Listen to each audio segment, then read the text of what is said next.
ओम शांति। आज बाबा की वेंसडे की मुरली में पहली बात बाबा ने कही, जो आज्ञाकारी और वफादार बच्चे होते हैं बाबा का प्यार भी उन पर ज़्यादा रहता है।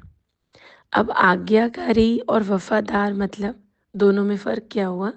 एक है जो बाबा की आज्ञा मानते हैं और दूसरा जो बाबा के साथ मतलब धोखा नहीं करते। जैसे कई बार क्या होता है कि भगवान के साथ भी चीटिंग कर रहे होते हैं, अपनी कमिटमेंट्स दे कर के फिर पूरी नहीं करते, या फिर अ, सारा दिन सारी दुनिया को याद करते रहते हैं और भगवान की याद या ज्ञान के टाइम पर बोलते हैं हमारे को टाइम नहीं मिल रहा। तो ये भी क्या हुआ, वफादारी नहीं हुई ना। हम जिसके वफादार हैं, हम उसके इर्द गिर्द रहते हैं या हम उसको उसकी रिस्पेक्ट करते हैं बहुत ज़्यादा।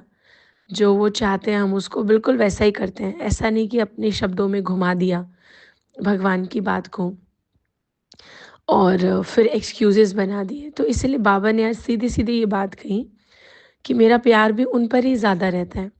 मतलब ऐसा नहीं कि हाँ, हम दिखने में दिख रहे हैं कि हम 2 टाइम भगवान के आगे पूजा पाठ करते हैं या बैठ जाते हैं, वो सब नहीं। पर अंदर से कौन क्या है, कौन कैसा है, उस हिसाब से बाबा बच्चों पर प्यार रखते हैं।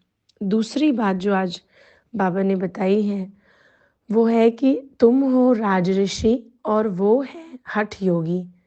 यानी कि जो दुनिया में तपस्या करते हैं या जैसे होता है एक पैर पे पैर रखकर भगवान को याद करने के लिए आसन बनाते हैं या आसन लगाते हैं और बहुत मुश्किल ये करते हैं, मतलब रिचुअल्स करते हैं। जैसे अपने आप को मिट्टी में जैसे गड्ढा खोद कर और बैठ गए या बर्फ़ में बैठ गए या अन्न जल नहीं ले रहे हैं, बहुत मुश्किल से कुछ-कुछ करते हैं।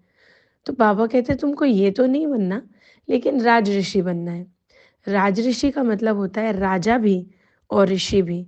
तो राजा मतलब अपनी कर्मेंद्रियों का राजा और जीवन भी बिल्कुल ऐसा जैसे हम राजा की तरह हैं, एकदम रॉयल, एक्सपेंसिव नहीं लेकिन रॉयल, और ऋषि भी यानी सिंपल भी। तो जिसको हम दुनिया में भी कहते हैं ना, सिंपल लिविंग, हाई थिंकिंग। तो हमारी सोच, हमारे संस्कार, हमारा व्यवहार एक राजा की तरह हो, दाता वाला हो, और जो हमारा जीवन जीने का तरीका है वो एकदम सिंपल बट सादगी वाला हो। सिंपल और सादगी में बहुत फ़र्क है। तो बाबा आज हमें इन बातों पर भी ध्यान खिंचवा रहे हैं। ओम शांति।